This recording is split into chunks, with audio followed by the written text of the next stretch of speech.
Hello Urban Rivals once again. In my previous video that I uploaded today, I mentioned that I may go back and review all the cards that I had missed since my newest full review.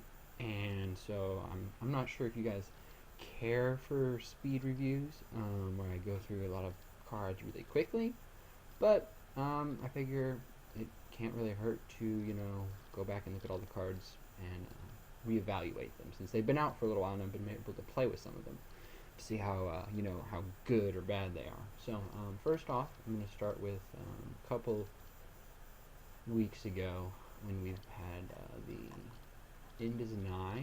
We had the End is Nigh release. Four cards: Bill, Clover, Dr. Falkenstein, and Lackett. Quickly, first up, Bill.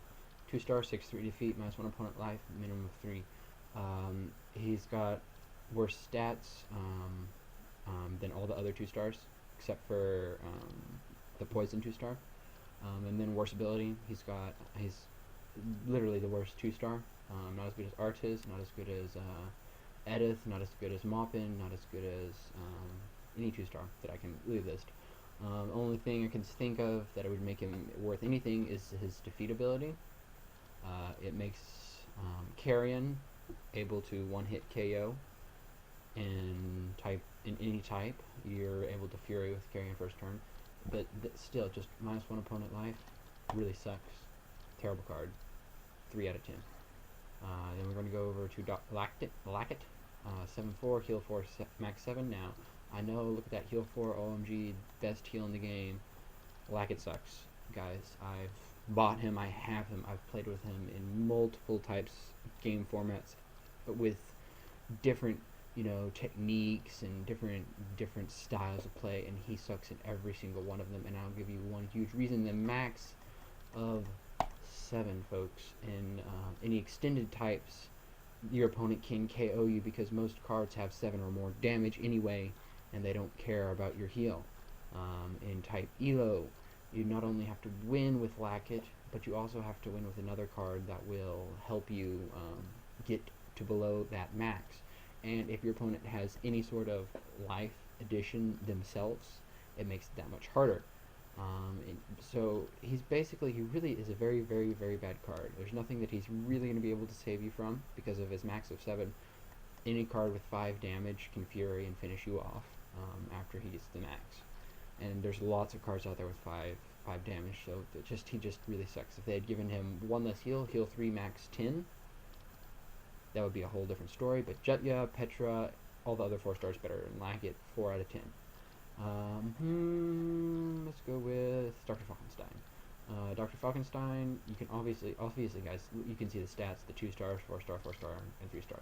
These cards right here, Thomas Muse, Artis, Aliester, all been released, all been previously released. And out of the new ones, it was Clover and Dr. Falkenstein. And I'm sure you guys know that, but it's just for the people who don't.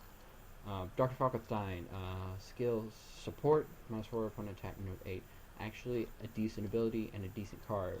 I've been wanting a 7 and a 5 with high attack manipulation for the skills for quite a long time. However, he probably won't get to see much playtime in the future because there's too many DRs out and rampant at the moment. And actually, I'll show you a great example in the next couple of minutes.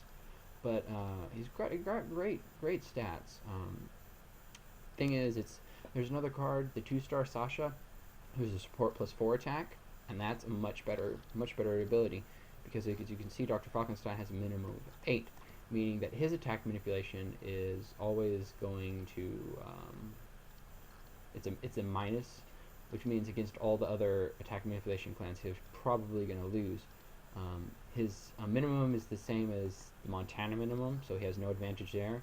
And then the uppers and the Sacrum all get really good bonuses against him. But still, in high pill battles, I mean, he's great. He's great. He's got a bunch of attack manipulation, which will help him out. So he's good against high pill battles and a good card. I'm going to give him a 7 out of 10.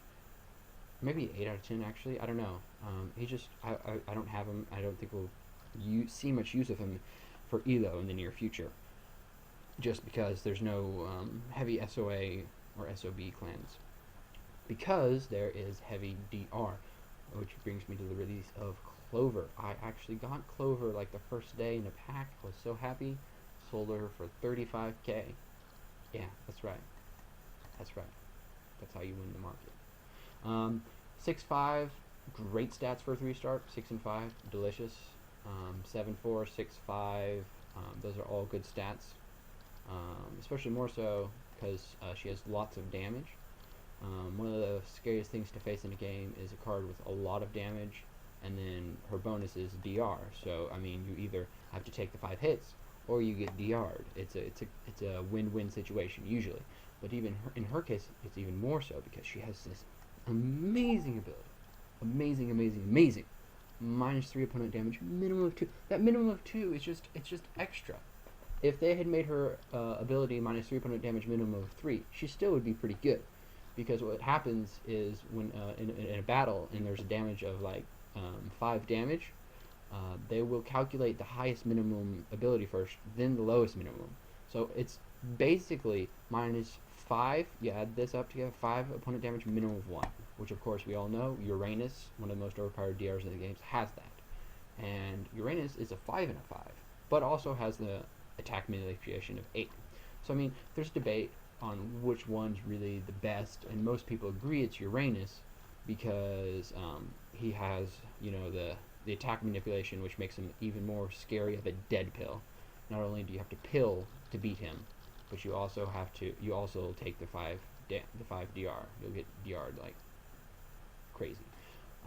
I kind of like Clover a little bit better though, because against SOA, Uranus just simply sucks. And against SOA, Clover's still good with her DR -2. And then against SOB, she's still good. She's still got that -3 opponent. Each one of these is like a good ability in and of itself. And so when they're put together, they're awesome. But they work separately, and she works great on her own. I'm going to give her a 9 out of 10. I almost want to give her a 10 out of 10. I mean, she's really great. She's definitely a first choice type card. Actually, you know what, 10 out of 10 for Clover, because I mean, there's other cards, other 3-star cards, but she is the first choice I will pick for Pussycats, because she has 5 damage, and she has great synergy with her bonus and ability, and therefore great synergy with her entire clan. So Clover, 10 out of 10. Also, I'd like to mention she's already been banned in ELO once, so it's totally justified. I'm totally justified in giving her a 10 out of 10, you guys. The next one that I have missed was the Angels and Demons, and it was apparently one of the biggest Urban Rivals staff screw-ups in quite a long time. I have been informed that Suka was originally released with a DR, a -3 opponent damage, minimum of 3, and then they had to switch her up to this. Also, Ellie was not courage base at all. She just had 1 life for damage, and then they nerfed her a little. And then also Melina, who is currently, I think, a common or uncommon card, used to be a rare, and they bumped that down. So yeah, these 4 cards, they went back and changed a whole lot of stuff after the release. It wasn't a really well thought out release. But anyway, to the cards. Suka, 4-star, 7/4, -3 opponent life, minimum of 3. That's 7 and 7. However, she is a really high minimum of 3. Makes her a very, very bad card, because if cards like these, -3 opponent life and then a minimum, need to be played early on in the game, but with her bonus, revenge power and plus damage plus 2, you can't play her first round, and that's a fourth of the game right there.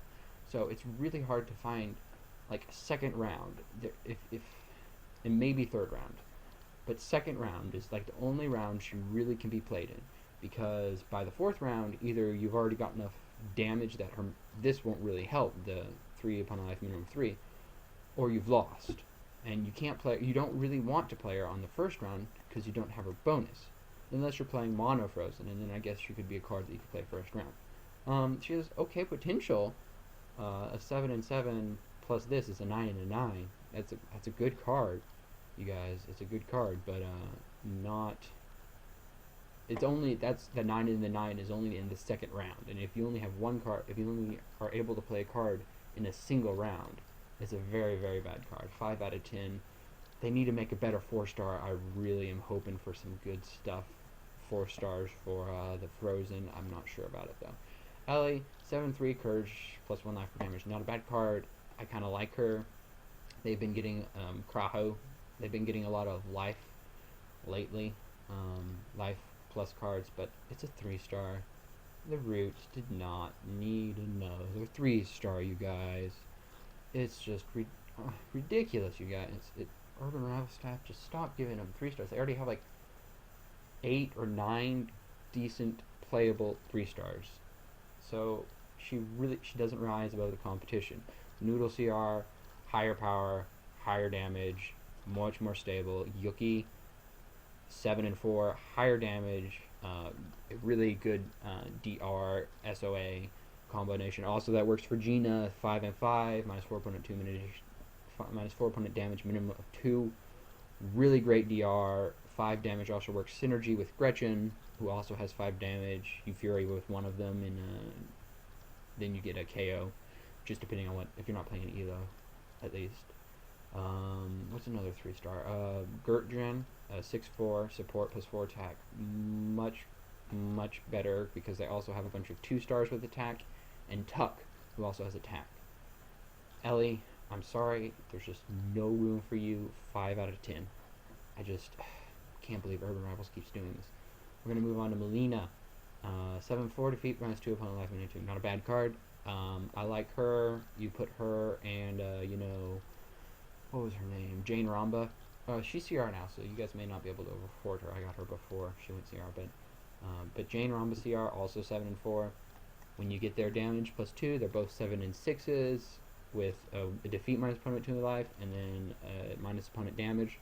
They work great together. However, there's cards like Wire. There's cards like what's her name? 5-5 -3 opponent power. Crap! I did it again. I do this in like every single one of my videos, you guys. I apologize. Trish. Okay, let's just forget about those last 5 seconds. Trish, also a good 3-star. Yeah, there's a lot of good 3-stars. There's also the Grandpa 3-star with his pill manipulation, works more synergy. I may use Melina and Jane Ramba together just for fun, like at the beginning of an ELO week when it doesn't matter. But there's competition. They're also another clan who did not need another 3-star. So Melina, 6 out of 10, good card. I may play her, but not any seriously. And then we get down to Fanny, 7-2, 2-star.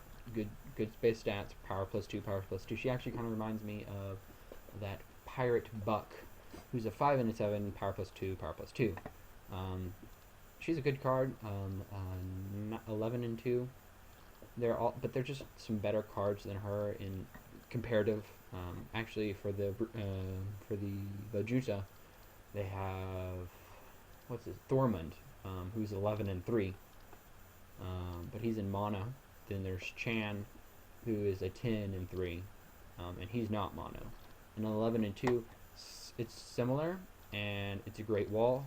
But the thing is, the Uluwatu aren't really mono oriented. And that being said, I'm probably going to pick other 2-stars over than her. There's the Starfish Man. Ah, crap. I mean, I don't play. You guys can probably tell I don't play with Uluwatu that very much. I'm not able to list a lot of their cards, a lot of their 2-stars. There's a couple other 2-stars that I would use over her. There's Gabrielle, 2-star DR, not a bad DR. So I'd probably use her. And then there's also a Reef, protection of power. I mean, he's pretty decent, but I'd say Fanny's better than Reef. Tygo, 6-2, -8 opponent attack, min of 3. He's better. I like him for his dead pill. Or you can pill up, because with his bonus, he's an 8-2, -8 opponent attack. Great wall. Fanny, you have to get a couple of pills on her before she actually starts, racking things up in your favor. But, I mean, if you're playing Mono Uluwatu, Fanny's a good card. Well, I think that's it for my speed review this week. Thanks for watching. This is Mango Yui signing out.